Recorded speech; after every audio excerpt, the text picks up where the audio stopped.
Welcome to Learn English Through Stories, where every story teaches and every word matters. Learn English, live the story. Let's begin. I didn't expect anything from that day. No surprises. No changes. No drama. It was just a regular Tuesday. The kind of day you forget the moment it's over. Or at least, that's what I thought.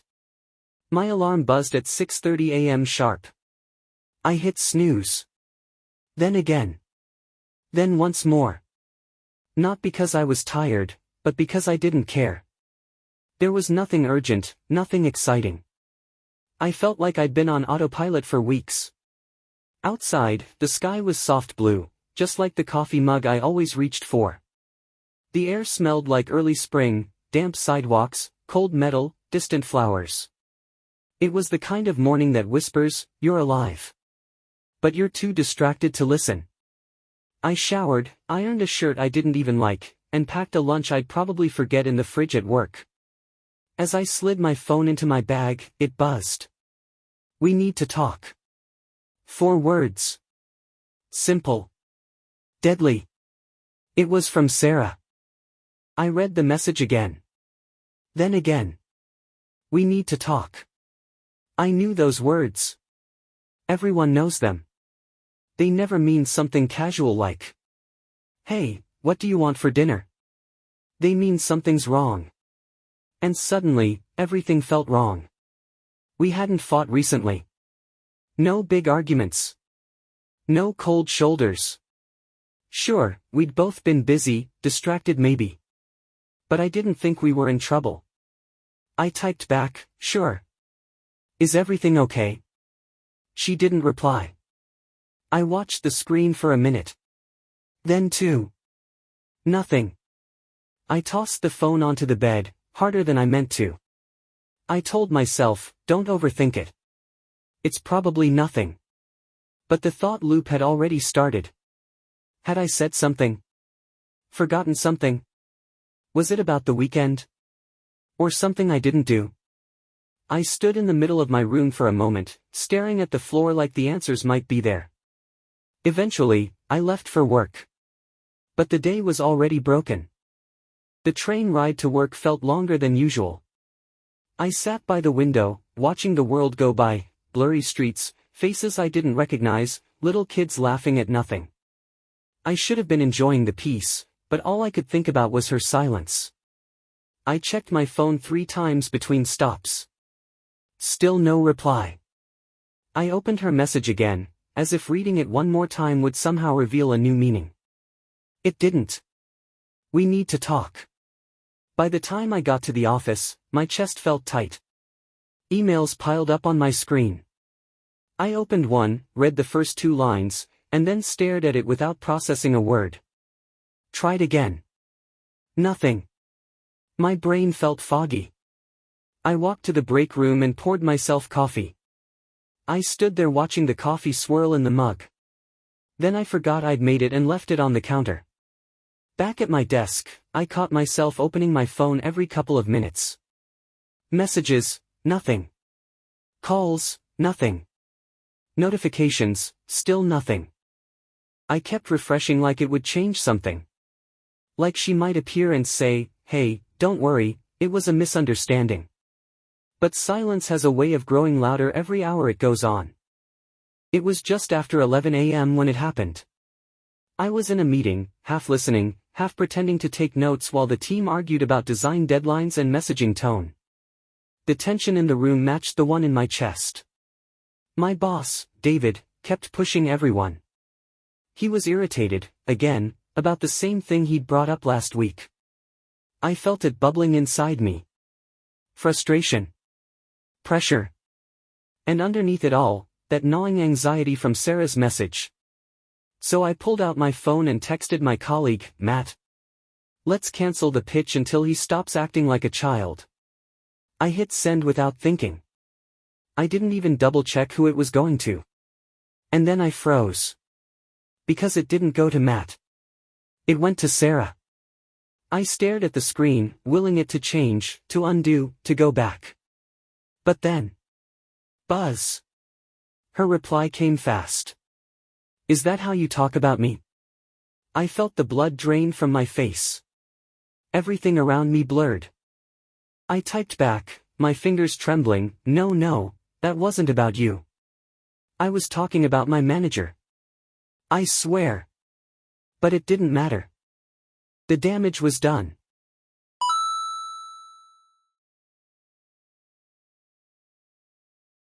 My hands were sweating. My face burned. My heart. Somewhere near my stomach now. The meeting kept going, but I couldn't hear a word. I had just lit a fire I didn't mean to light. And I didn't know how to put it out. I left the meeting early. I didn't even have an excuse, I just mumbled something about feeling off and walked out. Back at my desk, I stared at my screen without really seeing it. One unread message. Still hers. No follow-up. No, I believe you. No, let's talk. I opened the Slack channel with Matt and typed, I screwed up. Then deleted it. I couldn't even explain what had happened, not yet. Because somehow, it wasn't just about the text anymore. It was about the way I'd been showing up lately, or not showing up. Not just for Sarah. For everything. I told my manager I wasn't feeling well and left for the day.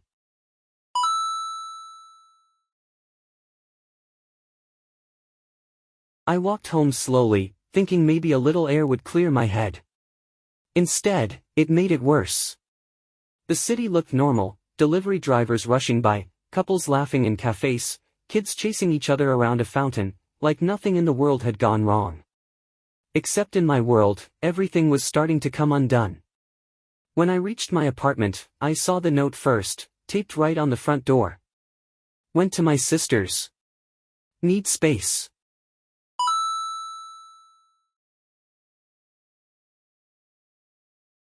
I didn't go inside. I just stood there holding the note, reading it again and again, as if the paper might change in my hands. She was gone. And I wasn't even sure when she'd left. I leaned against the wall. Closed my eyes. Everything felt like it was falling apart.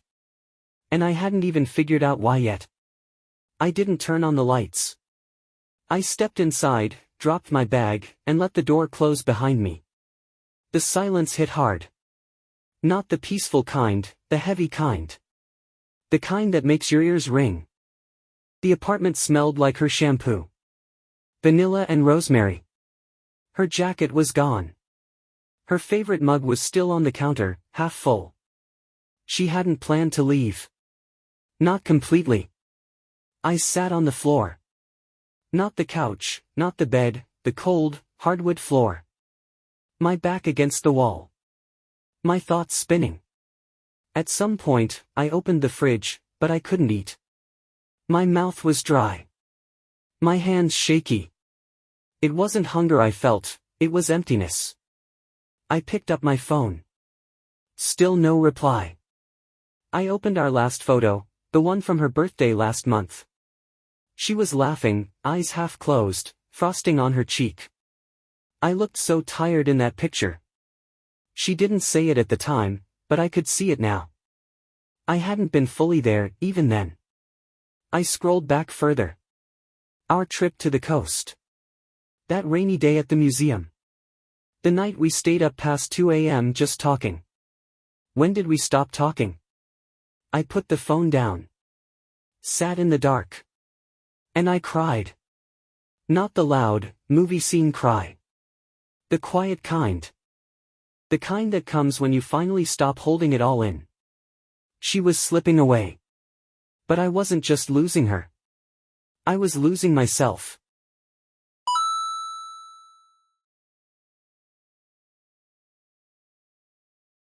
I don't remember falling asleep. When I opened my eyes, it was still dark. The kind of early morning dark that feels more like night, silent, still, too honest. I checked my phone. No messages. No missed calls. Just the same quiet from yesterday. I opened a blank message. Typed her name. Then stared. What do you say to someone who may never trust you the same way again? I started writing without planning it. I miss you. I miss the way we used to laugh at nothing. I miss how you looked at me when I was lost and didn't know it. I'm sorry for disappearing while still being there. For the slow fade I didn't even notice was happening. I've been living on autopilot, with you standing right next to me. You didn't leave me today. I left us months ago, piece by piece, hour by hour. Then I deleted it. I wrote something simpler. I don't know what you need. But I know I haven't been what you deserve. I'm not asking for anything. I just wanted to say that I see it now. This time, I sent it. No, please. No promises. No begging. Just truth. And truth, I was learning, didn't always need an answer. I sat on the floor with a notebook and a dull pencil. No music. No distractions. Just me and the morning light pushing its way through the blinds. And I wrote a list. Not a to-do list. Not a list of goals or dreams. A list of things I had been ignoring. 1. Call mom. 2. Text James back. 3. Go outside, even if just for a walk. 4. Buy real food. Not just frozen stuff. 5. Start reading again. 6. Fix the loose shelf in the kitchen. 7. Clean the junk drawer. 8. Take a breath. A real one. Nothing big. Nothing dramatic. But they all felt like tiny lifelines. I didn't know if Sarah would write back. I didn't even know if we'd see each other again. But I knew this, I was tired of not showing up, for her, for others, for myself.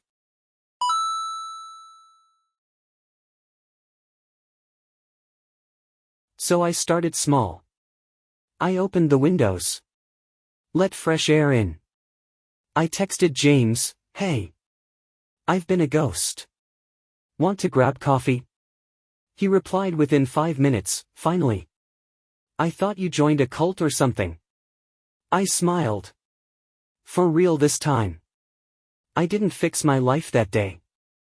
But I did change its direction. And that felt like enough. It came 2 days later. I was folding laundry, a task so ordinary, so quiet, I almost missed the vibration of my phone on the counter. It was her. Thanks for your message. I needed time. That's all it said. No, I forgive you. No, let's talk. No emojis. Just, honest, cautious, real.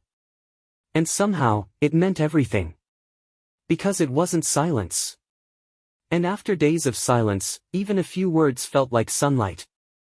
I didn't reply right away. I sat with it, let it land fully. I remembered something she used to say when we were first dating, don't rush what's healing. She was right. Still is. That evening, I went for a walk. Not to clear my head. Not to think about her. Just, to be in motion. To remind myself I was alive and that the world still spun, even when mine had felt paused. I passed a little bookstore I used to love. I went in. Bought a journal. No reason. Just because. The guy behind the counter said, looks like you've got stories to tell. I smiled. He had no idea. Weeks passed. We didn't rush anything. We exchanged a few more messages. Then a phone call. Then a short coffee meetup, quiet, respectful, full of pauses that weren't uncomfortable anymore. We talked about where we were. Not just as a couple, but as people. About how life had swallowed us both a little. And how we'd let it. We didn't talk about fixing things. We talked about being honest, even if that meant growing apart. Some stories don't need a perfect ending. They just need to be told truthfully. That Tuesday, the one that started it all, used to haunt me. Now, I remember it with strange gratitude. Because it didn't just shake my relationship. It shook me. Since then, I've kept my list going. I call Mom every Sunday. I meet James for coffee every other Friday. I still walk by that little bookstore, sometimes go in and just browse, not even buying anything. And I breathe more. Not because everything is perfect, but because I'm present for it. Because sometimes, the day everything falls apart, is the day something finally begins. The next Friday, I walked into the restaurant alone. We had a reservation, Sarah and I. I'd booked it 2 weeks ago, before any of this happened. I stood near the hostess stand, staring at the name Cedar Grove carved into the wood. The place smelled like rosemary and wine. A couple laughed behind me. Another couple argued softly near the bar. Everyone had someone. The hostess smiled. Table for 2? I hesitated. Then nodded. 1, actually. She didn't blink. Just led me to a table near the window. I sat there, surrounded by the hum of clinking glasses and whispered stories, and ordered a glass of water I never drank. I checked my phone again, even though I told myself I wouldn't. Still nothing. I pulled out a napkin and wrote, "We made it to 6 months without missing one Friday dinner. But tonight, I guess I'm eating with the version of you that only exists in my head." I didn't cry. I didn't feel dramatic. I just felt still. And that stillness was louder than any goodbye. Later that night, I stood in front of the bathroom mirror, staring at a version of myself I barely recognized. Eyes dull. Skin pale. Stubble uneven. Not broken, just absent. When had I last looked at myself like this? Not to check my hair. Not to shave. But really looked like I was trying to find something behind my own face. I thought about Sarah's last few weeks with me. Me on the couch, scrolling. Me mumbling, "I'm tired," as an excuse for silence. Me canceling weekend plans for work I never actually did. No shouting. No betrayal. Just slow, quiet detachment. And now, I was standing here with that same silence wrapped around me like fog. I placed both hands on the sink and leaned in. Whispered to my reflection, "What are you even waiting for?"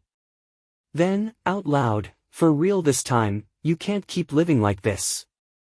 It echoed off the tiles. For once, I listened to myself. The next morning, I picked up my phone and scrolled to Mom. It had been weeks. Maybe longer.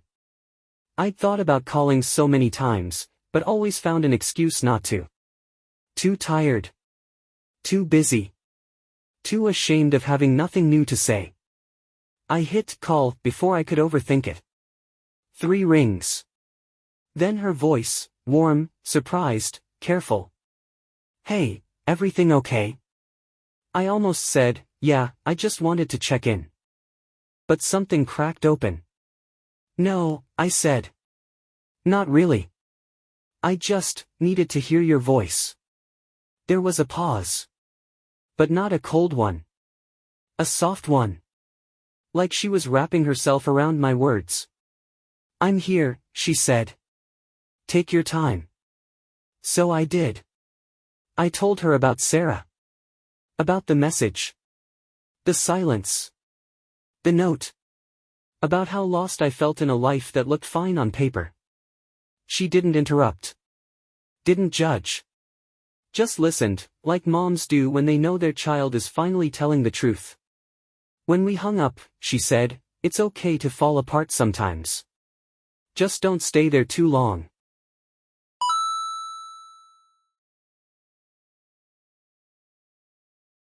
I sat with those words long after the call ended. Because maybe the real problem wasn't that I fell apart.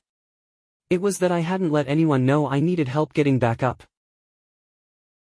I met James at the same cafe we used to hit every Friday after work. We hadn't been there in months. Life had gotten busy. That's what we told ourselves, but the truth was, we'd both drifted. Quietly. Like friends do when no one wants to say, "Hey, we're not showing up anymore." He was already at the table when I arrived, hoodie on, fingers wrapped around a cup of something too hot. He looked up and smiled. Well, look who's alive." I gave a tired laugh. Barely. We didn't start with questions. Didn't dive into the heavy stuff. We talked about random things at first: football, someone from high school getting married, the new bakery down the street. Then he looked at me and said, "So, what really happened?" And for the first time in a long time, I told the truth. About Sarah. The message. The note on the door. The version of myself I didn't like living with anymore. He nodded through most of it. Let me speak. Then he said, "Man, you don't need fixing.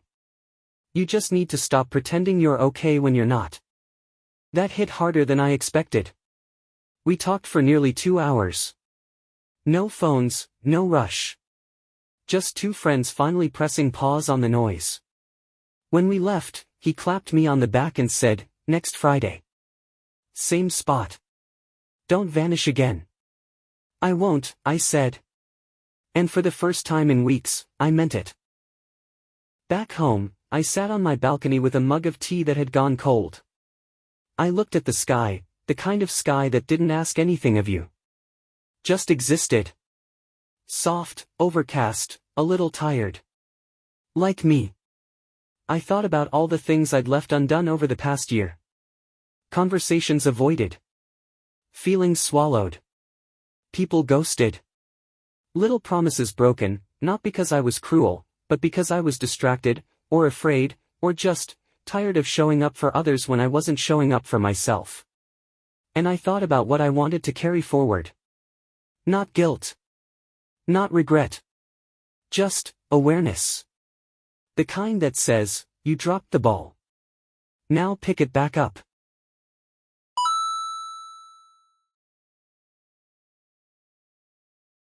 So I added 3 more things to my notebook. 9. Apologize when it matters, not when it's easy. 10. Take a real break before you break down. 11. Tell people what they mean to you, while you still can. Not all lessons come wrapped in closure. Some just come. Sarah hadn't replied again. Maybe she would. Maybe she wouldn't. But this time, I wasn't living for the reply. I was living for the person I was slowly becoming. It was exactly 1 month later. Another Tuesday. Same alarm. Same train. Same coffee shop on the corner. But I felt different in my bones. Not fixed. Not glowing. Just real. Awake. I passed the mirror on my way out and stopped. For the first time in a long time, I saw someone I recognized. Someone who wasn't hiding behind "I'm fine." Someone who'd been cracked open, and didn't run from the light that got in. My phone buzzed. It wasn't her. It didn't have to be. Because this wasn't about her anymore. It was about me. About choosing to rebuild. About showing up even when no one's watching. About learning how to live, not just exist. I walked out the door, the wind against my face, and I smiled. The kind of smile you give yourself when you realize you made it out. Because sometimes, the day everything falls apart, is the day everything finally begins. The next few weeks didn't feel magical. They weren't filled with breakthroughs or fireworks. They just worked. I woke up earlier. Not because I had to, but because I wanted to see the sun hit the buildings across the street. I opened the window and let the wind mess up my hair. I started journaling. At first, it was just a sentence or two. Felt better today. Didn't check my phone before breakfast. Remembered to breathe before reacting. Small wins. I cooked a real dinner, not a microwave meal, and didn't eat it in front of a screen. I watered the sad plant by the window. It didn't bloom, but it stopped dying. James and I kept our Friday coffees. We didn't always talk about deep things. Sometimes we just sat in silence. And somehow, that felt just as healing. I wasn't chasing transformation. I was learning how to live inside the quiet. And for once, the quiet didn't scare me. It was a Sunday afternoon. I was halfway through reorganizing my bookshelf when my phone buzzed. I expected it to be James, or maybe a reminder I'd set and forgotten. But it was Sarah. Hey. I walked by that restaurant the other day. Thought of you. Hope you're okay. That was it. No question mark. No pressure. Just warmth. Quiet and soft, like her. I stared at the message for a long time. Not because I didn't know what to say. But because I wasn't desperate to say anything. Not anymore. I typed, I'm doing better. I think about you too sometimes. I hope you're doing okay, too. And that was enough.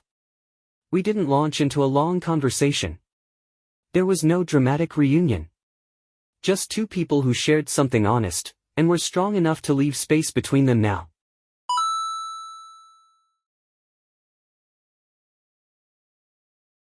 I didn't cry. I didn't spiral. I smiled. Because healing doesn't always mean going back. Sometimes it means moving forward with grace. It was another Tuesday. The kind of ordinary, in-between kind of day that used to pass me by without leaving a mark. But this one felt clearer. I walked the same route to work. Passed the same bakery. Saw the same busker playing guitar in front of the subway.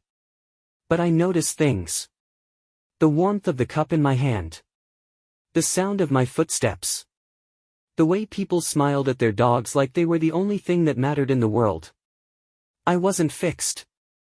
I wasn't suddenly perfect. But I was present. I was no longer waiting for someone else to come save me.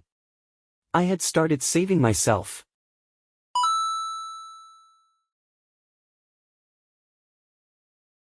When I sat down at my desk, I opened my notebook. Not to escape, but to write. The day everything fell apart wasn't the end. It was the invitation to rebuild. To face myself. To forgive myself. I closed the notebook and looked out the window. Same sky. Same city. But a completely different me. It's strange what you remember after something ends. The sound of her laugh. The way the key used to click in the lock. The mug she always used, now pushed to the back of the cabinet. There were days I thought I'd forget all of it. Now I know, I don't need to. I just needed to stop clinging to it like it defined me. Sarah and I never had the big talk. No last dinner. No final kiss. We just paused. And stayed paused. Not in anger. In respect. And from that stillness, I built something new. These days, I live a quieter life. I still go to the same coffee shop. Still take walks when I'm anxious. Still forget my umbrella when it rains. But I laugh more. I show up more. I say what I feel before it turns into something I regret. Sometimes healing isn't loud. Sometimes it's a whisper that says, you're okay now. Even if you weren't before. And honestly, I'll take that whisper over silence any day. Key idioms you learned. The damage was done, it was too late to fix the mistake. Walking on eggshells, being extremely careful not to upset someone. Slipping through my fingers, losing something slowly and helplessly. Show up, be fully present and engaged, emotionally or physically. Fall apart, to emotionally collapse or feel broken. Drop the ball, to fail at a responsibility or let someone down. Leave space, to allow emotional distance or breathing room. Back on track, to return to a healthy or correct direction. Peace after the storm, the calm and relief that comes after emotional chaos. Useful expressions and phrases. Don't overthink it. Stop worrying too much about something uncertain or small. Is everything okay? A soft way to ask if something is wrong. Wasn't feeling well. Polite excuse for emotional or physical discomfort. Need space. Wanting distance or time to think. You're doing better than you think. Encouraging someone who feels low or unsure. Say what needs to be said. Express your true feelings before it's too late. Take a breath. Pause and calm down emotionally or mentally. Small wins. Little achievements that create momentum and hope. You don't need fixing. Reassuring someone that being human is okay. I miss the us before we got tired. Poetic way to express nostalgia for an earlier phase in a relationship. Living on autopilot. Going through life mechanically, without engagement or intention. The silence was loud. Describes when silence carries strong emotional weight. I'm doing better. A hopeful, honest way to describe emotional progress. Moving forward with grace. Continuing in life with dignity and self-respect after hardship. Back on track. Returning to a healthy or intentional routine. You can't keep living like this. A wake-up call, pushing for change. You dropped the ball. You failed to take responsibility or follow through. Tell people what they mean to you. A reminder not to delay emotional honesty. It's okay to fall apart sometimes. A phrase offering emotional permission to feel broken. You're okay now, even if you weren't before. Final affirmation of growth and self-acceptance. Thanks for watching this episode from Learn English Through Stories, where every story teaches, and every word matters. If you learned a new expression or idiom today, give this video a like. Leave a comment to share your favorite part or what you'd like to learn next. And don't forget to subscribe so you never miss a new story. See you in the next one.